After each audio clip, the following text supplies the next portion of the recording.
اوكي، المحاضرة الماضية حكينا عن الامبيدنس ريفيو. شفنا السيريز والبارallel impedances، وحكينا عن الكيو او الكواليتي فاكتور. اليوم بدنا نكمل ان هذه السيركت اسمها lead lag network. اوكي، هذه بعدين راح نشوفها بالاوسيليترز. بالنسبة للlead lag network أو impedance، عندنا إذا نظرنا للإنبوت في هذا الاتجاه والأوتبوت في هذا الاتجاه، في عندنا capacitor و resistor series مع capacitor resistance in parallel. okay. بدنا نسوي لها analysis، نشوف شو resonance frequency هون. طبعا بالنسبة للإمبيدنسز إذا نظرنا ل ZR1 الإمبيدنس راح يكون R1، و ZR2 راح يكون R2. طبعا الإمبيدنس للريزستورز هم نفس قيمة الريزستنس. بالنسبة للكاباسيتور ZC1 يساوي negative J over omega C1، فالاعتماد دائما على الفريكونسي هون أوميجا. ZC2 equals negative J over omega C2. okay. اوكي، فالآن إذا جمعنا ال R1 وال C1 كإمبيدنسز، عندنا Z1 نسمي هذا Z1. Z1 equals ZR1 plus ZC1. وهون عندنا Z2. طبعا Z2 عندنا ZR2 in parallel مع ZC2 في هذا الشكل. فكونهم in parallel راح يكونوا ZR2 times ZC2 divided by ZR2 plus ZC2. okay. وإذا عوضنا طبعا هون نفس الشيء، عوضنا بدل ZC1 و ZC2 اللي هم negative J over omega C. في هاي الحالة C1. في هاي الحالة عندنا C2. تطلع عندنا R2 times negative J over omega C2 divided by R2 minus J over omega C2. okay. طبعا هون كأناليسيس لو ضربنا بعكس هذا اللي هو omega C2 over negative J، ضربناها فوق وتحت. طبعا هذا زي ما ضربنا كأننا بنضرب F1، هذا الجزء راح يروح وتحت راح ينضرب، هذا الجزء راح يروح مع هذا الجزء راح يروح مع هذا، بصير هون عندنا 1 times R2 times plus R2 times omega C2 over negative J، وإذا رفعنا J لفوق هون بصير J. كيف في هذا الشكل بصير عندنا R2 divided by 1 plus J omega R2 times C2.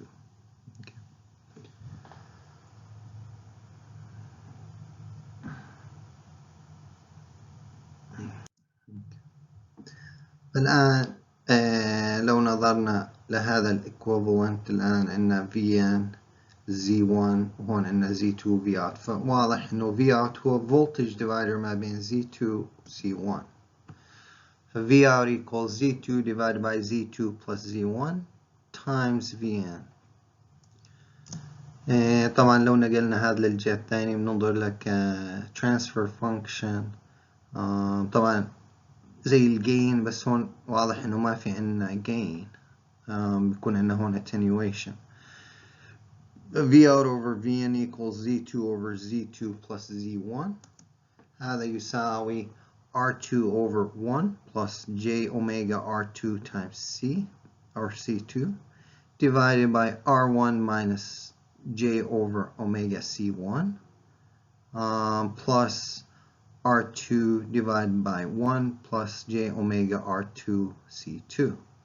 كيف هذا جزء R1، هذا جزء R2، وهنا هنا Z2، هنا Z1 وهنا Z2. الآن بالنسبة للlead lag network، احنا عادة ننظر للنتورك بيكون عندنا الR's متساويين والC's متساويين.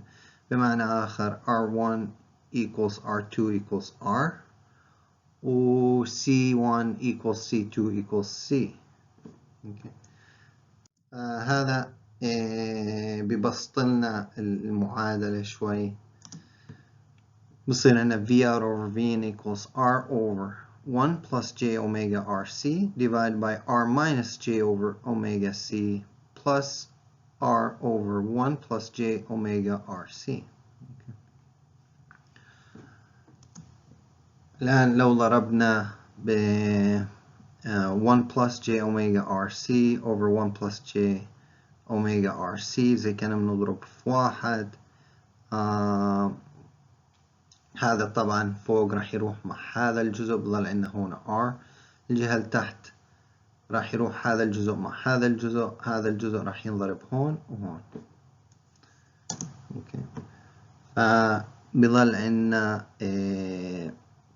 زي ما شفنا R، هذا الجزء راح مع هذا الجزء، بظل عندنا R.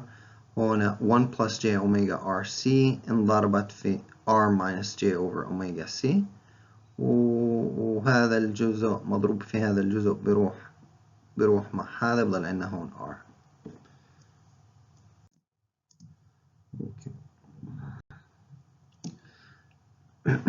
اوكي، الآن بنوزع هذا المضروب هون، بصير عندنا 1 ضرب هذول الجزئين، بصير عندنا R minus J over omega C، وعندنا J omega RC times R، بصير عندنا R squared فيها، و J omega RC times negative J over omega C، بصير عندنا هون negative J squared times omega RC divided by omega C، وبعدين هون عندنا plus R. هون الأوميجا مع الأوميجا بتروح، C مع C بتروح، J squared اللي هو الكومبلكس نمبر square root of negative 1 راح يصير negative 1، فهذه بتصير موجبة هون.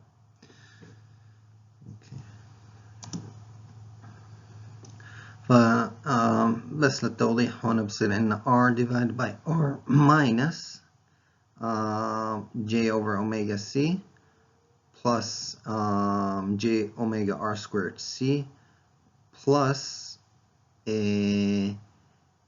R وهون plus R، فبصير هون عندنا 3 R's اللي هو هذا الجزء. اوكي، وهون طبعا طلعنا R عامل مشترك، فبضل عندنا هون R يعني R والJ عامل مشترك، فبصير عندنا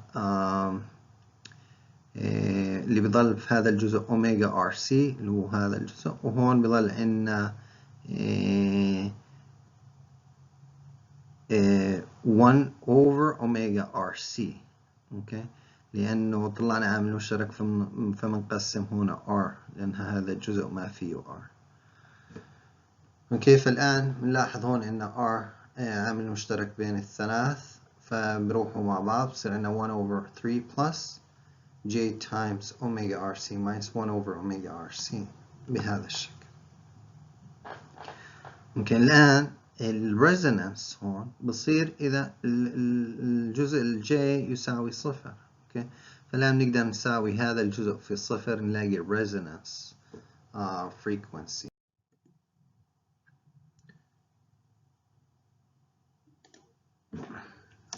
اوكي، فالآن زي ما حكيت إذا كان عندنا resonance هذا الجزء لازم يساوي صفر. فطبعا هذا V out على V in. اوكي، فعندنا J times omega RC minus 1 over omega RC equals 0. طبعا الجي هذه بتروح الجهة الثانية مضروبة في صفر صفر. ننقل هذا للجهة الثانية، بتصير عندنا أوميجا RC equals 1 over أوميجا RC.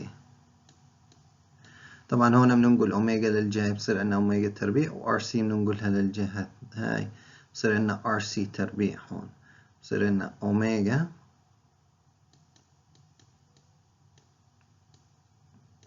squared equals 1 over R squared times C squared. اوكي، فناخذ تحت الجذر للجهتين. اوكي، بصير عندنا اوميجا اللي هي الانجل او الريزونانس frequency equals 1 over RC, or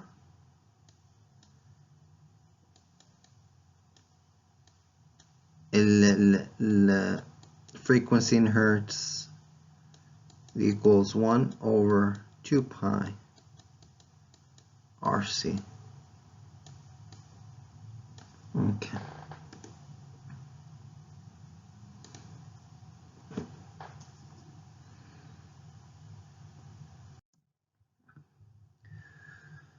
اوكي، الآن بالنسبة لل RF amplifiers في عندنا كثير capacitors و inductors لأنه they're tuned amplifiers. فبيهمنا كثير mutual inductance بالنسبة للترانسفورمرز لأنه برضه في عندنا transformer loads. بس بشكل عام هذه كمراجعة. طبعا بعض النوتيشن ممكن تكون تختلف من دوائر كهربائية 2 أو اللي هي أتصور power 1. هنا طبعا notation 1 to n. اوكي، ممكن يكون عندكم معاكس n to 1. ف 1 to n فالريشيو التيرنز ريشيو راح يكون n2 divided by n1. اوكي، وهذه التعريفات نسبة لهذا الترتيب. احنا ما ندخلش في هذه الامور بس عشان نكون فاهمين انه اذا كان عندنا الترانسفورمر is not an active device فهو بضخم خلينا نقول الفولتج على الجهة الثانية مقابل انه ينزل التيار، او بيزيد التيار على الجهة الثانية مقابل انه ينزل الفولتج. هذه نسبة للوايندنجز اللي بيكون على البرايمري والسكندري. فبيهمنا بس ان نعرف انه عندنا هذه العلاقة، زائد في عندنا علاقة انه في internal resistance. يعني اذا هون عندي اللود نقدر نسوي له transformation للجهة الثانية وهكذا، والعكس صحيح. اوكي، الان بالنسبة لل small signal RF amplifier analysis. الان هنا احنا راح ندرسه على شكل مثال. بشكل عام المفروض الكل يكون يعرف البي جي تي amplifiers، هذا نفس الاشي، لكن كونه RF amplifier في عنا الفريكونسي إلها effect هون. فاللي بدنا نلاحظه انه هون في عنا load على الكولكتور راح يكون الاندكتنس للترانسفورمر، وفي عنا هون capacitance stray capacitance للهاي فريكونسي بظهر في هذا الستري هون، وزائد في عنا capacitance من ميلر افكت ما بين الانبوت والاوتبوت. هذا الكاباسيتور برضه parasitic capacitance، يعني واقعيا ما في عندي كاباسيتور هون في الدائرة، لكن في عندي افكت زي كأنه في عندي capacitance. اوكي، غير هيك هذا الكاباسيتور موجود، الباي باس كاباسيتور هون موجودين. اوكي، فمنلاحظ انه هون عندنا C variable، هذا بيسوي تونينج عشان يصير عندنا resonance ما بين الاندكتنس هذا والكاباسيتنسز، مجموع جميع كل الكاباسيتنس الموجودين هون على الكولكتور او على الاوتبوت. غير هيك هذا is a common emitter. ال RE is bypassed بهذا الكاباسيتور. في عندنا voltage divider input. طبعا بالنسبة للترانسفورمر T1 لازم يكون عندنا بعض التعريفات او الكونستنس اللي بنستخدمه. هون عندنا الاندكتنس تبع الترانسفورمر QU، هذه ال unloaded quality factor للكاباسيتور. ال MP على NS، طبعا هذا turns ratio ما بين ال primary وال secondary. اوكي، فالمقصود NP divided by NS يعني MP equals 12 NS، يعني بمعنى آخر هذا مثلا بيصغر السيجنال.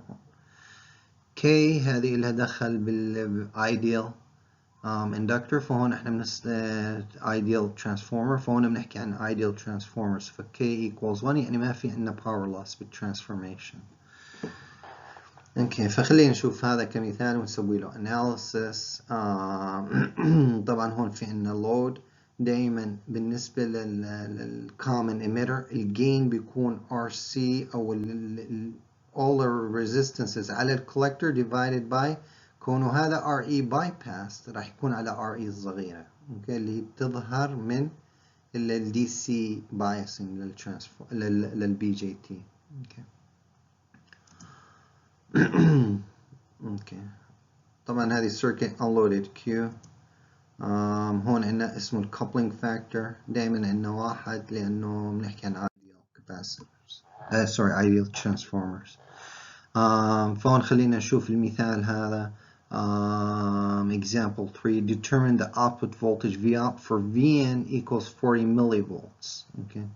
Determine the maximum voltage gain، يعني أعلى voltage gain ممكن يظهر من ال RF amplifier, and determine the bandwidth. Okay. بيهمنا طبعا ال bandwidth للamplifier. okay. خلينا نبلش بالجزء الأول. أول خطوة بالنسبة للامبليفاير بدنا نلاقي الريزونانس فريكونسي. اوكي، طبعا زي ما حكيت الريزونانس فريكونسي يعتمد على الاندكتنس على الاوتبوت ومجموع كل الكاباسيتورز الموجودين هون. فطبعا بنعرف انه سيريز او بارallel. طبعا هون سيريز، هون عندنا parallel، ما بتفرق إذا إنه series أو parallel. الامبيدنسز resonance frequency equals 1 over 2 pi times the square root of LC، لأن L راح يكون المعرف هون بالنسبة للترانسفورمر، C راح يكون كل مجموع لأنه هذول parallel مع بعض، راح يكون مجموع قيمهم capacitors. Okay, ف C is all caps on the collector. Okay, فكونوا parallel مع بعض الكاباسيتورز دائما بس نجمعهم parallel بيكون جمع قيمة الكاباسيتنس. ف resonance frequency equals 1 over 2 pi times the square root of هون عندنا 20 microhenries، 20 times 10 to the negative 6 times لأن كل قيم capacitances على الكولكتور are in picofarads. فعندنا 2 picofarad هذا الباراسيتيك capacitance والstraight capacitance 3 picofarads زائد tuning capacitor 100 picofarads times 10 to the negative 12 نسبة للبيكو. okay. هذا بعطينا resonance frequency equals 3.47 megahertz. okay. طبعا هون بالنسبة لجمع الكاباسيتنسز لو جمعناهم كل واحد كبيكو نفس الاشي، يعني 2 times 10 to the negative 12 زائد 3 times 10 to the negative 12 زائد 100 times 10 to the negative 12. okay. الآن بعد ما لقينا الريزونانس فريكونسي بنقدر أول خطوة نلاقي الآن هون بنسميها RC prime نسبة للloaded collector resistances. okay. احنا عادة متعودين انه بدون load هو RC divided by RE صغيرة. كونه هذا loaded يعني في عنا عدة أشياء هنا بيكونوا كلياتهم parallel مع بعض. ف RC prime نسبة للloaded collector resistance هذا يساوي RC in parallel with RL prime. الآن RL prime هو RL projected على ال primary side. okay. وهذا له دخل في الترانسفورميشن هون في okay. وعندنا R coil الريزيستنس للإندكتور تبع الترانسفورمر. okay. فالآن RC أول قيمة موجودة عندنا من الدائرة، بضل عندنا نحسب RL prime و R coil. okay. الآن عشان نطلع ال R coil نحتاج نلاقي الرياكتنس للترانسفورمر. XL equals 2 pi times طبعا هذه resonance frequency 3.47 times 10 to the 6 times هو الاندكتنس للترانسفورمر 20 times 10 to the negative 6. هذا بعطينا 436 ohms. Okay, فهذا الرياكتنس للترانسفورمر. Okay. The inductor زي ما قلنا is a coil، فهي احنا قاعدين نطلع هون في our coil. our coil equals the unloaded quality factor times the reactance للترانسفورمر أو الاندكتنس تبع الترانسفورمر. فهذا يساوي 80 ضرب 436 ohms بيطلع لنا 34.9 كيلو ohms. Okay. فهذه أول قيمة هون اللي هي R coil. الآن بالنسبة ل R L prime كيف بظهر هذا اللود على البرايمري سايد؟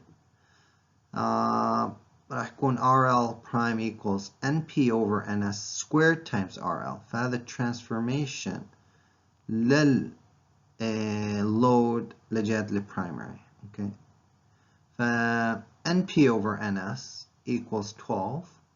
فعندنا 12 squared times ال 50 ohm load، هذا يساوي 7.2K. Okay. فالآن نقدر نطلع قيمة RC prime.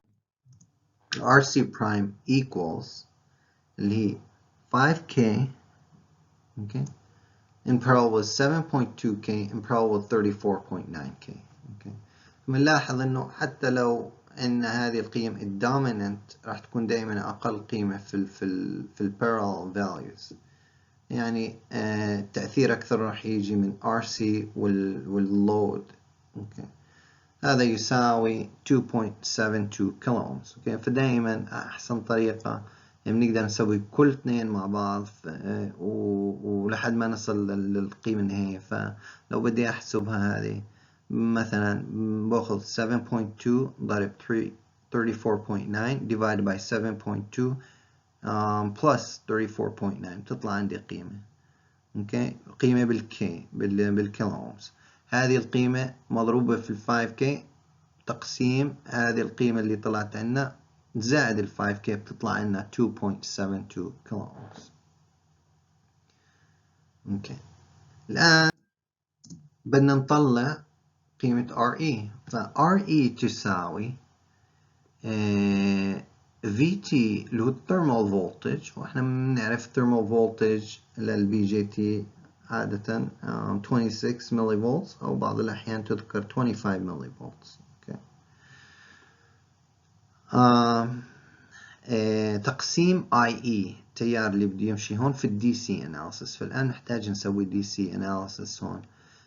كونه عندنا voltage divider input، يعني لو كان عندنا هون RB وما عندنا R1 مباشرة بنقدر نستخدم اللوب هذه مشان نلاقي قيمة IB أو IE. كونه في عنا voltage divider input هون لازم نلاقي equivalent circuit ونرجعها هون ونرد نحسب ال IE. فال equivalent circuit طبعا تساوي نحتاج نلاقي equivalent resistance لهذه الدائرة. ال equivalent resistance راح يكون R1 parallel مع R2 والايكوفالنت او الاوبن سيركت فولتج اوكي راح يكون voltage divider على R1 من VCC اللي هو 12 volts. ف VBB زي ما سميناه هون راح يساوي 12 volts times 2K divided by 2K plus 10K. اوكي فهذا بعطينا 2 volts. بالنسبة ل RBB زي ما قلنا راح تكون 10K parallel with 2K راح يعطينا 1.67. الآن هذه القيم الموجودة هون نقدر نسوي analysis عليها ونطلع قيمة IE. طبعا هون عندنا IB هون عندنا IE، والعلاقة بين IB و IE إنه IE تساوي 1 plus beta times IB. okay. فلو استخدمنا كيركهوف's voltage law هون عندنا negative 2 volts أو negative VBB زائد IB times RBB plus 0.6. فهون نظرنا للvoltage drop VBE 0.6 مرات بتكون 0.7 volts plus IE times RE.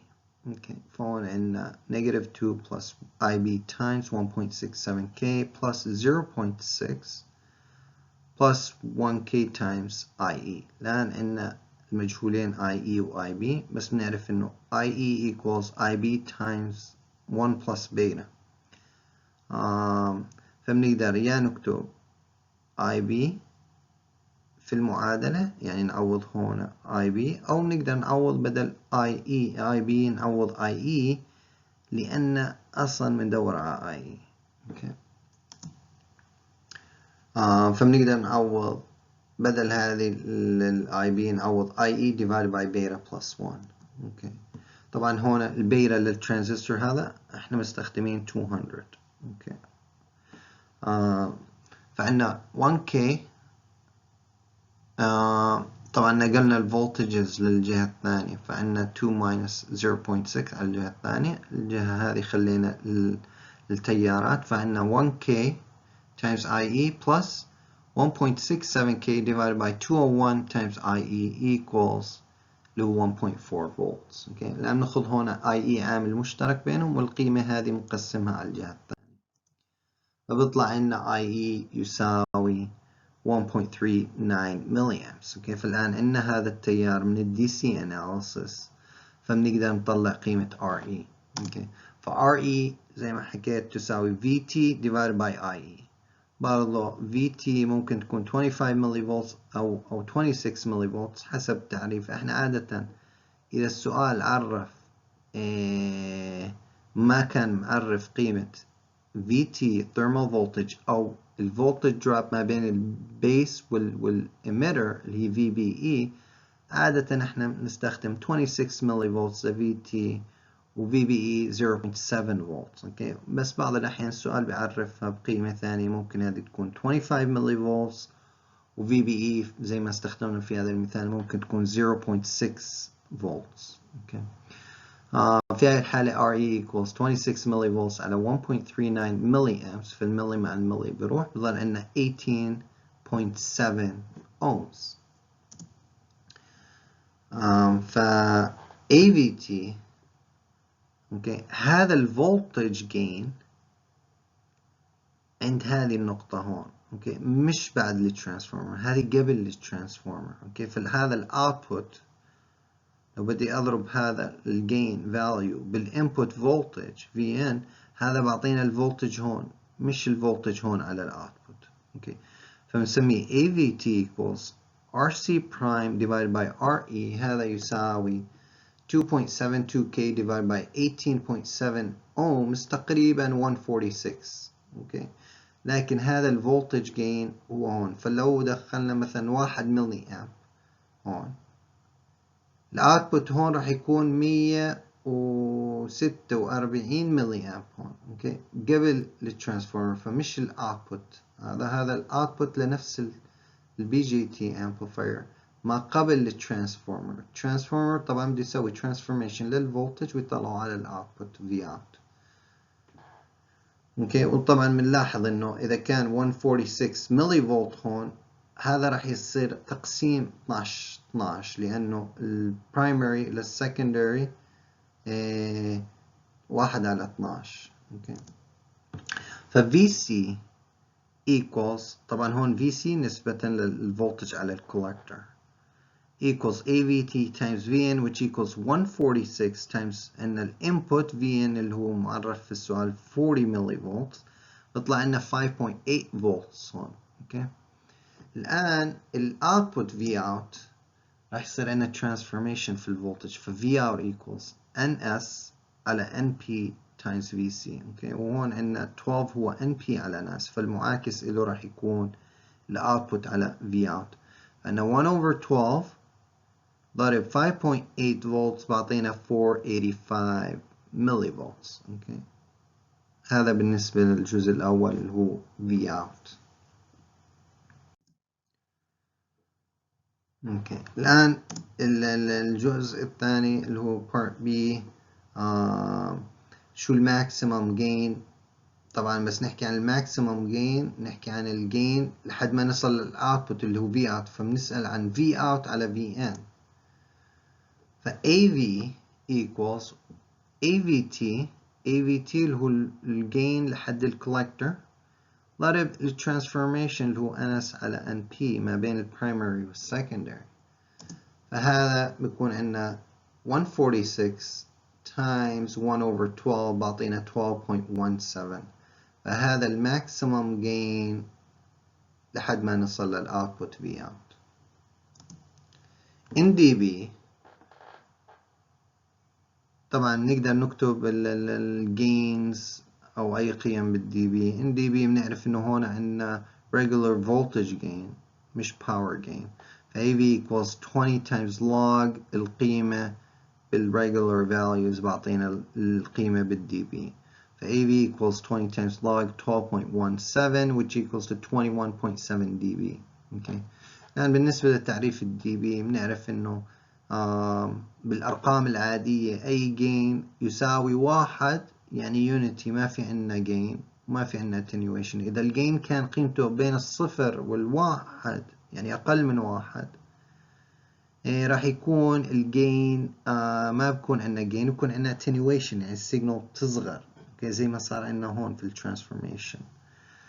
وإذا كان عنا الجين فوق الواحد عنا جين. اوكي، ففي الدي بيز هذا الدي بيز يستخدموا كثير في هذه الاشياء، لانه الدي بي اذا كان الدي بي يساوي الصفر يعني 0 دي بي يعني الجين يساوي واحد في الارقام العاديه. اوكي، يعني ما في عندنا جين يونيتي جين. اذا كانت قيمه موجبه في الدي بي بكون عندنا جين، اذا كانت قيمه سالبه في الدي بي بكون عندنا اتنيويشن يعني قيمه الجين اقل من واحد.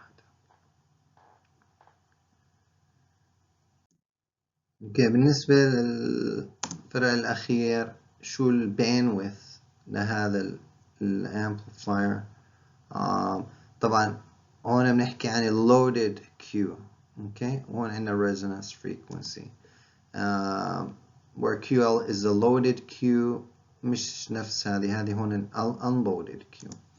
ف QL equals RC prime اللي هو يعني كل اللودز الموجودة هون عندنا على الكولكتور تقسيم XL اللي هو الرياكتنس للاندكتور. اوكي، طبعا عندنا ريزونانس لو كان هون XC نسبة لكل الرياكتنس لكل الكاباسيتورز الموجودين هون راح يكون نفس القيمة. فهذا يساوي 2.72K divided by 436 ohms، هذا يساوي 6.2. اوكي، فهذه loaded Q لهذا الامبليفاير. نرجع نعوضها هون. الريزونانس فريكونسي 3.47 ميجا هرتز divided by 6.2 هذا بعطينا 556 كيلو هرتز. okay. okay.